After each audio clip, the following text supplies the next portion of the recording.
앞에서 참석하시는 분들의 이력을 좀 잠깐 뵀는데 대부분 다 이제 금융기관 쪽에서 많이 오셔가지고 아마 그 첫 번째 저 섹션이 이제 투자개발형 사업에 대한 이해에 대해서는 아마 대부분 다 그 저보다 더 많이 아시는 분들이 있으시라 생각하고 간략하게 좀 스킵하면서 넘어가도록 하겠습니다. 먼저 이건 뭐 아이스 브레이킹으로 제가 준비한 사진인데요. 그 A 프로젝트가 있고 B 프로젝트가 있습니다. 뭐 만약에 이제 여러분들께서는 만약에 자산을 투자를 한다라고 하시면 어떤 쪽에 투자를 하시고 싶은지 제가 보통 많이 여쭤봅니다. 근데 대부분은 이제 당연히 이제 정리정돈이 잘 돼 있고 방파제라든지 이런 뒤에 이제 그 배후단지 인프라가 구축이 잘 되어 있는 A 프로젝트에 이 대부분 투자를 하는 성향들이 상당히 높습니다. 보통 PPP 사업 같은 경우에는 이제 한국의 경우에는 이제 민투법이 있고 그다음에 이제 해외 여러 국가에서도 각각의 이제 국가에 맞는 이제 PPP가 관련될 수 있는 그런 산업이 있습니다. 뭐 여러 가지 산업이 있겠죠. 이제 국내 같은 경우도 약 50여 가지의 사업이 있는데 항만도 교통 물류 인프라 중에 하나로 보통 많이 이제 그 프라이빗 섹터에서 투자를 추진하고 있는 영역의 하나입니다. 최근 트렌드는 이제 그 기존의 그 대부분 이제 부유한 국가라든지 아니면은 개도국보다는 좀 나은 이제 중도국 정도는 대부분 예산이 있기 때문에 PPP가 아닌 그 이제 예산을 가지고 하는 빌드 온리라든지 뭐 디자인 빌드 그리고 디자인 빌드 파이낸스 정도의 수준이었다면 최근 이제 개도국까지에서 이제 경제에 대한 그 이 발전 그리고 인터넷 레이시 올라가면서 인프라에 대한 수요가 점점 늘어나면서 DBOM이라든지 아니면 DBFOM 이런 그 민간의 영역을 투자를 동반하고 운영을 동반하는 PPP에 대한 사례가 점차 늘어나고 있는 상황입니다. 이 부분은 이제 앞서 말씀드렸던 것처럼 이제 예전에는 각각의 국가별로 사업을 추진하다가 이제 점차 트레이딩 블록이라고 해서 이제 권역별에 대한 투자 이제 좀 더 지나게 되면 이제 프라이빗 시티 개념으로서 이제 이런 국가의 경계가 없어지는 이런 시대가 되지 않을까라고 해서 제가 한번 준비를 해봤습니다. 이제 투자 사업은 그 이제 많은 질문을 받는데 투자 사업에 대한 정의가 뭐냐라고 했을 때 제가 가장 쉽게 얘기하는 게 이제 부루마블 게임이라고 그 이제 말씀을 드리는데 대부분 아마 부루마블 게임은 아실 겁니다. 그래서 이제 한 바퀴 돌고 나면 돈이 얼마 생기고 자산을 뭐 땅을 사고 건물을 지어서 이제 임대료를 받든지 아니면 통행세를 받는 이런 부분인데요. 아마 제가 봤을 때는 부루마블 게임이 투자 개발형 사업에 아마 가장 그 이해를 쉽게 하는 그냥 가장 전형적인 게임일 것 같습니다. 아까의 일례를 이제 말씀을 드리려고 제가 이제 사례를 한번 조사했는데요. 아마 여기 GS건설 관계자분은 아마 안 계신 것 같아서 제가 이제 말씀을 드리는데 대부분 이제 건설사들도 점차 이제 이 투자 개발형 사업에 대해서 많이 투자를 하고 있고 GS건설뿐만 아니라 SK건설, 그다음에 현대엔지니어링 등 대부분 대기업 건설사들이 기존의 단순 이제 입찰 위주의 사업에서 점차 투자 사업으로서 이제 변질해 나가면서 투자의 극대화를 노릴 수 있는 그런 방식으로 점차 비중을 늘려가고 있는 상황입니다. 그렇다면 이제 그 PPP 사업, 이제 투자 개발형 사업이라고도 하고 PPP 사업이라고도 얘기를 많이 하는데 보통 제가 그냥 PPP 사업으로 그냥 그 정의해서 말씀을 좀 드리겠습니다. 왼쪽에 이제 구조도를 보시면 여러 가지 이제 이해관계자들이 있는데 보통 공공과 그 민간이 리스크를 공유해서 인프라를 구축을 하고 운영을 하고 다시 이 정부한테 돌려주는 이런 구조로 가장 많이 이루어지고 있는 상황입니다. 분류 기준을 따졌을 때 보통 이제 그 레베뉴 스킴으로 봤을 때는 대부분 이제 유저페이와 이제 거버먼트 페이 방식으로 제일 많이 나눠지는데 제가 위에 이제 빨간색으로 해놓은 부분들은 대부분 이제 항만이 해당되는 분야를 제가 말씀드렸습니다. 이용료 지불 같은 경우에는 대부분의 항만은 뭐 컨테이너 터미널이든 벌크 이런 모든 항만 쪽은 대부분 다 이용자가 이 요금을 지불하는 그런 방식이고요. 그다음에 지분 같은 경우에는 이제 그 컨벤셔널 혹은 조인트 벤처 PPP가 항만 쪽에서는 많이 이루어지고 있습니다. 계약 범위 같은 경우에는 둘 다 해당이 되고요. 자금 조달 같은 경우에도 이 사업성에 따라서 컨벤셔널 PPP로 해서 순수하게 이제 민간이 자금을 조달하는 케이스도 있고 사업성이 약간 떨어지는 그런 그 이 부도의 경우에는 민간과 정부가 코파이낸스로 같이 이제 추진하는 그 이 자금 조달 형식으로 나눠지고 있습니다. 이제 인프라 시설에서 보면은 이제 크게 저희가 양분을 했을 때 이제 경제적 인프라와 이제 사회적 인프라로 보통 나누는데 일반적으로 앞서 말씀드렸던 유저페이의 PPP 방식은 대부분 다 이제 경제 인프라로 보고 그 다음에 이제 대부분 이제 정부에서 리스 페이먼트로 하는 부분은 사회적 인프라로 이 정의를 많이 합니다. 경제적 인프라 같은 경우에는 가장 대표적으로 해당이 되는 게 이제 도로, 철도, 그 다음에 공항, 항만이 대부분 다 이제 경제적 인프라로서 이제 수익을 내기 위한 시설로 경제적 인프라로 보고 있고요. 그다음에 사회적 인프라 같은 경우에는 병원이라든지 아니면 이제 뭐 학교 BTL 뭐 이런 스포츠 센터라든지 이런 부분에 대해서 이제 사회적 인프라로 구분을 하고 있습니다. PPP 사업에서 장점과 이제 한계를 좀 굳이 나누자면 일단 기본적으로 그 예산의 부족이라든지 아니면 운영의 효율을 극대화하기 위해서 민간 재원을 활용을 해서 재정 부족을 좀 어느 정도는 일부 부담을 하고 그에 맞춰서 효율성을 극대화함으로써 이익을 최대화하는 그런 쪽이 이제 PPP의 장점이고요. 한계라고 말씀드리자면 이 적용 가능한 사업 범위가 국가에 따라서 조금 극명하게 갈리는 경우가 있습니다. 특히 이제 단기 인프라 같은 경우에는 좀 추진이 좀 힘든 그런 쪽이 있고요. 그 다음에 사업 구조가 그 다양한 스테이크홀더가 참여하다 보니까 구조라든지 이런 부분들이 정부에서 추진하는 이제 일괄 발주식보다는 좀 복잡한 그런 부분으로 좀 한계점을 들 수가 있습니다. PPP 사업의 이제 실현 가능성인데요. 이제 두 그림을 이제 그 왼쪽 위하고 오른쪽 위 부분을 보시면 PPP 사업 같은 경우에는 퍼블릭 섹터에 대한 부분이 이제 그 밑으로 갈 경우에는 이제 밸류 포 머니가 잘 안 나오겠죠. 근데 거꾸로 민간 부분에 이제 부담이 가중이 될 경우에는 사업성에 나오지 않기 때문에 결국에는 이제 민간의 사업자에 대해서 어떻게 보면은 그 투자에 대한 매력도가 떨어지게 됩니다. 따라서 이제 아래 그림을 보시면 PPP라는 것은 이제 적절하게 양쪽 섹터에서 리스크라든지 어느 정도에 대한 베네핏을 쉐어할 수 있는 이런 구조가 돼야 가장 성공적인 모델로 저희가 보고 있습니다. 투자비 회수 방안에 대해서는 이제 맨 하단에 보시면 항만의 경우에는 대부분 이제 유저페이 PPP로 이용자 지불로서 이제 대부분 가는 케이스가 있습니다.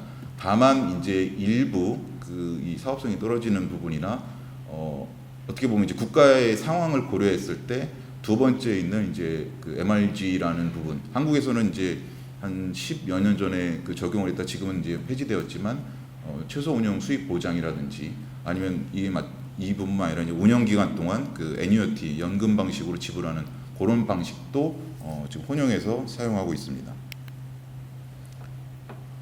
사업 추진 절차에 대해서는 제가 스킵을 하도록 하고요.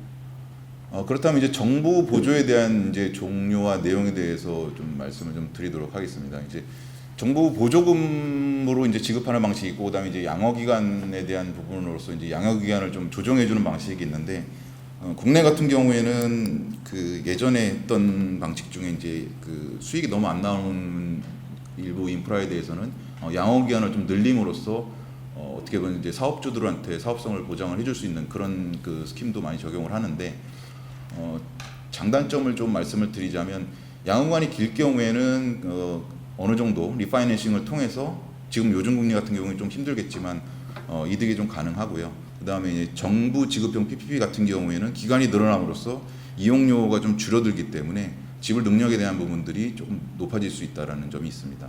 다만 이제 단점으로 따지면 이제 생애 주기에 대한 비용 부담이 상당히 증가가 되는 편입니다. 예를 들자면 이제 일부 상부공 시설이라든지 철도 같은 경우 차량이라든지 이게 그 생애 주기가 예를 들어서 뭐 30년짜리인데 양어 기간이 25년이다.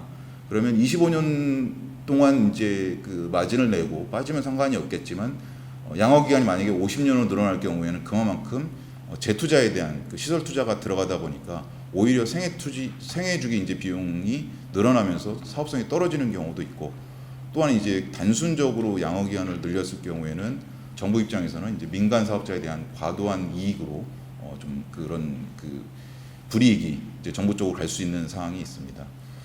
이 외에 이제 비용으로 따지면 그 보조금, 건설 보조금이라든지 아니면은 협조 융자, 그 다음에 이제 바이블 갭 펀드에서 일부 대출형이나 아니면은 운영 기간 동안 그 일부 운영 자금을 보존해주는 한국 같은 경우는 요즘 이제 BTOA라고 하는데 그런 부분에 대한 그 갭 펀딩도 정부 쪽에서 지원하고 있습니다. 보통 그 이제 대부분 금융권에서 오셨기 때문에 그 그린필드하고 이제 브라운필드 쪽을 이제 양쪽으로 보시겠지만 그린필드 쪽에서 보면 대부분 이제 PPP의 실패 원인은 특히 해외 같은 경우에는 이제 각 국가별로 그 PPP에 대한 프레임워크가 이제 없는 국가에 대해서 투자를 할 경우 초기에 많은 그런 그 어려움들이 있습니다. 또한 이제 그 정부의 재정 관리 체계라든지 아니면은 그 투명성 부족, 그 다음에 그 부패도 이런 부분들 때문에 대표적으로 이제 이 사업을 추진하면서 실패에 대한 부분들이 많이 있고요. 그 외에도 일단 뭐 민간 사업자의 계약 불이행이라든지 아니면 정부에서 일방적으로 그 이 페이먼트를 중단한다든지 사업 지연할 경우에도 좀 저희가 사업을 실패하는 요인으로 많이 보고 있습니다.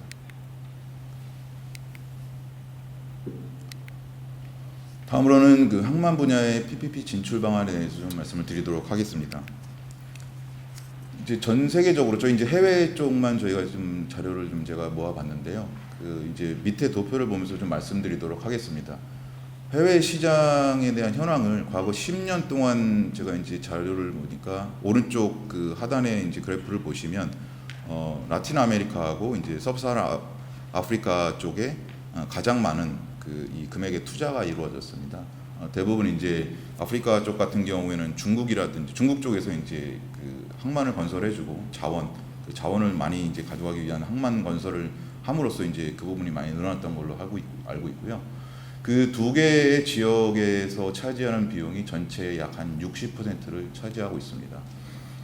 프로젝트 추이를 보면 점차 이제 그 항만의 경우에도 딥시포트에서 가장 큰 사이즈의 그 대형 항만에 대해서 투자가 지속적으로 좀 예정이 되어 있고 최근 트렌드도 사이즈가 굉장히 점차 커지는 것을 추이를 좀 볼 수가 있습니다. 산업 특징으로 말씀드리자면 이제 10년간 동안 왼쪽 그 표를 보시면 약 한 130여 개의 그 항만이 개발되었고 총 규모는 약 366억 불입니다. 이 중에서 그린필드가 약 70%를 차지하고 있고 그 중에 이제 민간 투자로 이루어진 그 건설이 약 한 37%를 차지하고 있습니다.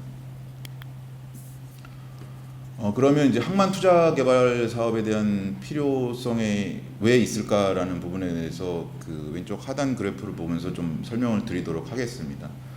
기본적으로 그 이 녹색선은 현재 이제 그 트렌드를 말씀드릴 수 있습니다. 가용 가능하고 예정되어 있는 이제 그 이 투자에 대한 트렌드고요. 그 다음에 그 위로 올라가는 이제 파란색 선은 실제로 투자를 요구하고 있는 그 이제 투자의 니즈입니다.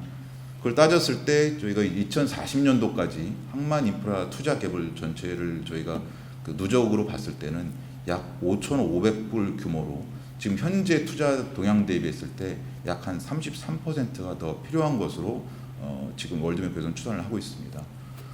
특히 이제 오른쪽에 있는 그 전 세계 지도를 보시면 프로젝트 추이는 기본적으로 노후 인프라가 많은 이제 미주 지역하고 그 다음에 경쟁 성장률이 높은 이제 남아시아 쪽이 약간 좀 그 보시면 아시겠지만 색깔이 어두운 쪽이 점차 투자가 많이 그 이루어져야 되는 지역으로 볼 수 있기 때문에 활성화가 많이 전망되는 것으로 저희가 추정하고 있습니다.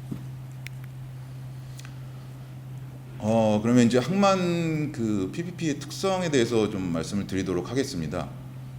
일반적으로 도로라든지 뭐 철도, 그다음에 전력 사업을 봤을 때, 뭐 제 개인적으로 느끼는 것도 그렇고 제가 이제 주변 사람들한테 물어봤을 때도 뭐 항만 사업이 많이 어렵다고 얘기를 합니다. 이제 그 이유인즉슨 이 그림을 보시면 정말 많은 그 이해관계자들이 있습니다. 이제 건설사라든지 선사, 그다음에 이제 뭐 만약에 연료부두라고 하든지 벌크라고 하면 이제 사는 그 바이어가 있겠죠. 그다음에 투자자, 화주, 운영사, 뭐 주무관청 이 외에도 더 많은 사람들이 있는데 제가 이제 뭐 두서없이 뭐 이 하얀 공간에 많이 써놨지만 각자의 그 이 원하는 그런 그 마진이라든지 방식이 있습니다. 뭐 예를 들자면 건설사 같은 경우에는 EPC 코스트에 대한 부분이 중요할 거고요. 투자자 같은 경우에는 이제 디맨드 리스크라든지 이런 부분이 중요할 거고, 그다음에 이용자 같은 경우에는 얼마나 요금을 싸게 할 수 있는지에 대한 또 부분이 중요할 거고요.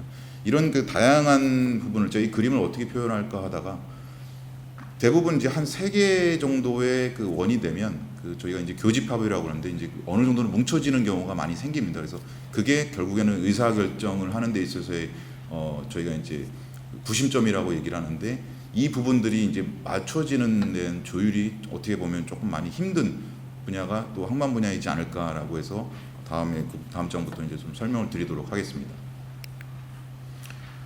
항만의 종류는 뭐 여기 계신 분들이 아마 더 잘 아시겠지만 뭐 벌크 터미널, 컨테이너 터미널, 그다음에 일반 뭐 제너럴 카고, 잡화, 그다음에 연료 부두, 이 외에도 뭐 군항, 어항 뭐 많은 부두들이 있습니다.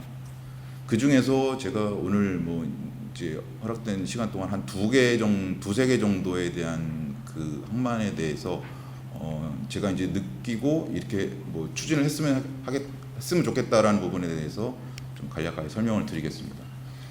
이제 벌크 터미널 같은 경우에는 대부분 다 이제 항만 이용자로부터 선박료, 그다음에 하역, 그다음에 육상 하역, 그리고 예부선 운송 작업이라든지 야적료 이런 부분들로 주로 이제 그 수입원을 가지게 되는데, 사이즈는 대부분 이제 컨테이너 터미널 같은 경우에는 기본 사이즈가 있지만 보통 이제 벌크 같은 경우에는 뭐 핸디용 이제 작은 그 배를 접안하는 5,000톤급부터 소부두부터 이제 파나막스급까지 상당히 큰 대형 부두까지 이제 개발 범위가 다양합니다. 또 화물에 따라서도 이제 석탄 등 이제 광물 자원이라든지 뭐 액화가스, 그다음에 뭐 곡물, 식량 자원도 있고요. 여러 가지 이제 뭐 부두 형태들이 다양합니다. 근데 여기서 조금 그 차이점은 뭐냐면 일반 항만분을 대비해서 대부분 이런 이제 연료와 관련되거나 자원 관련된 부두들은 기본적으로 그 업테이커들이 대부분 있습니다. 기본적으로 업테이커에 대한 부분들은 뭐 짧게는 5년에서 10년, 길게는 이제 한 20년 정도 해서 어느 정도는 테이크와 페이 방식으로 정해진 물량, 테이크 앤드 파이 방식도 있겠지만 정해진 물량을 가지고 항만을 통해서 이제 수입을 하고, 그리고 이제 생산 전후 수출을 하는, 이제 어떻게 보면 장기 거래가 그 있는 경우가 많기 때문에 항만에서 그 투자 수익을 내기 위해서는 어떻게 보면 이게 안정적인 수익을 좀 내는 경우가 많습니다. 왜냐하면 캐시에 대한 부분들이 어느 정도 고정이 되어 있기 때문에.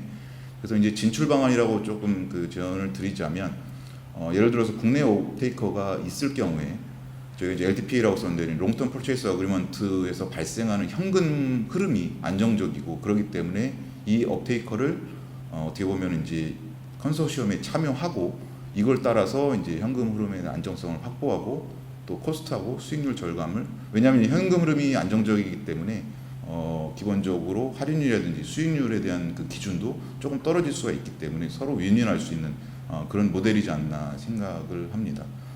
밑에 제가 썼는데 중국 같은 경우에는 이제 대규모 그 자원 수입 같은 그 업테이킹 계약을 할 때 기본적으로 파이낸싱을 제공을 하면서 모든 수송 인프라나 이것들을 다 이제 그 중국 기업에 건설화를 하도록 그렇게 되어 있고, 실제로 아프리카에서는 대부분 다 이런 방식으로 항만을 건설해 왔었습니다. 이 부분이 이제 그 전형적인 예인데요. 예를 들자면 그 예전에 이제 석탄 부두 관련, 요즘은 이제 석탄 같은 경우는 잘 하진 않지만 상당히 이제 한국에 대한 그 스폰서들이 있고요. 이제 홀드코를 조성을 하고, 그 다음에 오른쪽 상단에 이제 업테이커가 일부 지분을 참여했습니다. 그래서 옵테이커에 대한 발생 현금 흐름을 가지고 이제 구조를 하는 부분인데, 오른쪽 하단에 보시면 이제 콜 서플라이어가 이제 10년 계약 플러스 이제 옵션 5년으로 해서 이제 최대 20년까지였고요. 그 다음에 대부분 선순위 대출이라는 거라든지 후순위채에 대한 부분도 대부분 다 10년 만기로 해서 그 이 저반료라든지 이런 통행세를 받았기 때문에 실제로 봤을 때는 그 상당히 어떻게 보면 안정적이었고, 플러스 5년에 대한 옵션은 리파이낸싱을 통해서 더 수익을 극대화할 수 있는 이런 모델이었다고 좀 말씀을 드리고 싶습니다. 두 번째는 이제 컨테이너 항만인데요. 컨테이너 항만 같은 경우에는 이제 크게 보면 이제 랜드로드 방식하고, 그다음에 일반적인 그 프라이빗 컨세션, 뭐 풀 컨세션 방식이라고도 많이 얘기를 하는데 이런 방식으로 좀 크게 나눠질 수 있습니다. 랜드홀드 방식 같은 경우에는 부산이 저희가 약간 그 랜드홀드 방식하고 이제 툴포트 방식이 좀 혼합되어 있는데 정부가 그 이 관련 이제 공사라든지 아니면은 뭐 정부기관을 통해서 기본적으로 그 어소리티를 주고 나면 그 이 기관에서 기본적으로 땅을 SPC에 랜딩을 하고 그다음에 SPC는 부두를 개발을 해서 각각의 오퍼레이터들한테 뭐 부두가 클 경우에는 이 각각의 부두에 대해서 오퍼레이터들한테 다시 한번 그 서브 리스를 하고 거꾸로 이제 그 랜드 리스를 받고 다시 또 그 이 어설티한테 그 리스 페이먼트를 하는 어떻게 보면 약간 좀 안정적이기도 하고 대부분 이제 좀 선진국에서 많이 쓰는 이런 방식입니다. 프라이빗 컨세션 방식은 일반적으로 생각하시는 일반 그런 투자 사업하고 PPP 방식하고 동일합니다. 주 수입 같은 경우에는 뭐 아까 말씀드렸던 벌크하고 대부분 다 비슷합니다. 근데 이제 키 팩터를 말씀드리자면 앞서 이제 제가 많은 스테이크홀더에 대한 부분을 말씀을 드렸는데 아마 컨테이너 보드가 아마 그 기술의 총 그 어떻게 보면 가장 기술이 많이 들어가고 장비가 많이 들어가는 그 포트기 때문에 오히려 이제 이해관계자가 더 많고 그래서 참 그 협상을 하기가 쉽지 않은 그런 구조인 것 같습니다. 예를 들자면 건설사의 경우에는 어느 정도 적정 규모의 공사비라든지 투자를 할 경우에는 SI로서 안정적 수요, 이제 물동량 확보에 대한 부분이 전제가 되어야 되고요. 선사 같은 경우에는 자체 부도에 대한 기본적으로 접안을 빨리 하고 최선이 없이 빨리빨리 선박을 돌릴 수 있는 그렇지만 물동량을 개런티하고 싶지는 않은 또 이제 이런 입장이고 운영사 같은 경우에도 고정 운영비에 대한 확보를 하고 그다음에 상부 배치를 본인의 입맛에 맞게끔 좀 했으면 좋겠다라는 부분들도 있고 뭐 오하이로스 투자를 한다면 안정적 수요 확보도 또 기본적으로 확보를 해야 되는 부분이고요.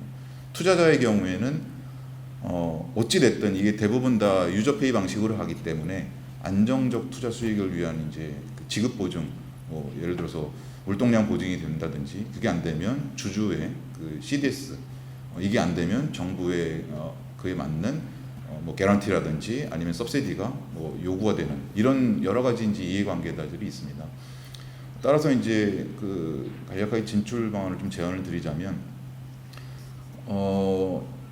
항만 같은 경우 특히 이제 컨테이너 같은 경우에는 국제 경기에 상당히 민감하고 무역항이다 보니까 수요에 대한 리스크가 대부분 다 이제 사업자의 부담으로 되어 있는 케이스가 많기 때문에 어떻게 보면 가장 그 구조에서 상호 간의 리스크를 미티게이션하는 방식이 가장 도출하는 게 중요하다고 생각을 합니다. 예를 들자면 제가 그냥 예로 좀 그냥 생각나는 걸 좀 썼는데요. 개발하는 항만에 기본적으로 그 지역에 발생되는 뭐 선사라든지 운영사 같은 경우에는 그 이제 지역 국가 해당 국가에 발생하는 물동량을 그쪽 개발 항만에 우선적으로 배정을 하되 뭐 수요 부족 시에는 공유라든지 또는 분할 사용을 통해서 이제 가동률을 제고하는 방식이 또 있고요.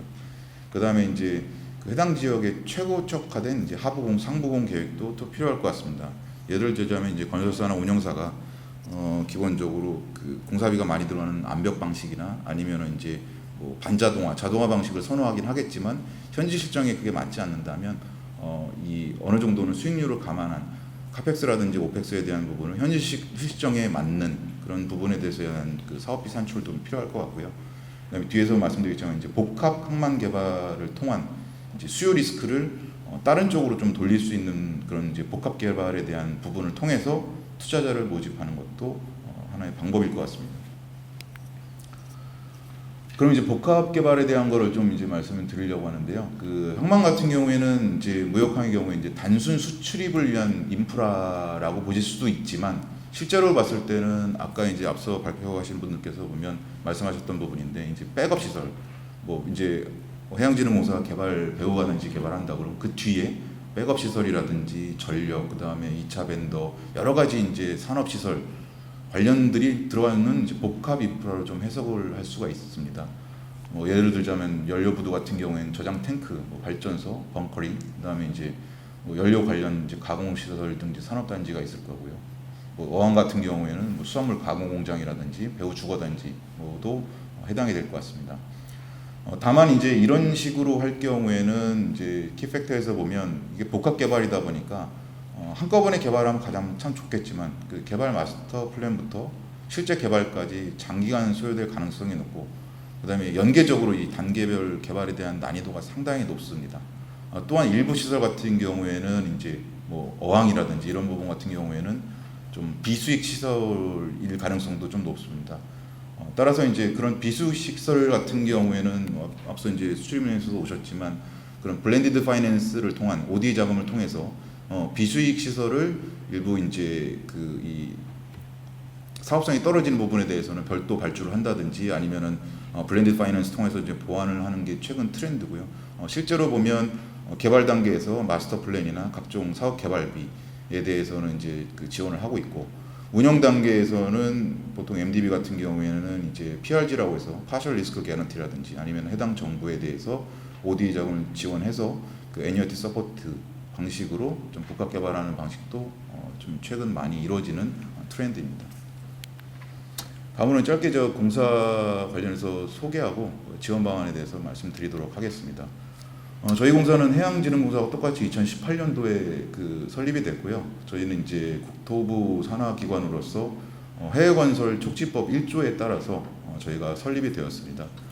가장 큰 걸로 말씀드리자면 이제 그 저희 같은 경우에는 인프라에 대한 부분에 대해서 그 공정 제한은 없고 다만 이제 투자 개발형 사업에서 해외 부분만 참여할 수 있는 그런 좀 어떻게 보면 일부 제한적인 조건을 가지고 생긴 투자 관련 기관입니다.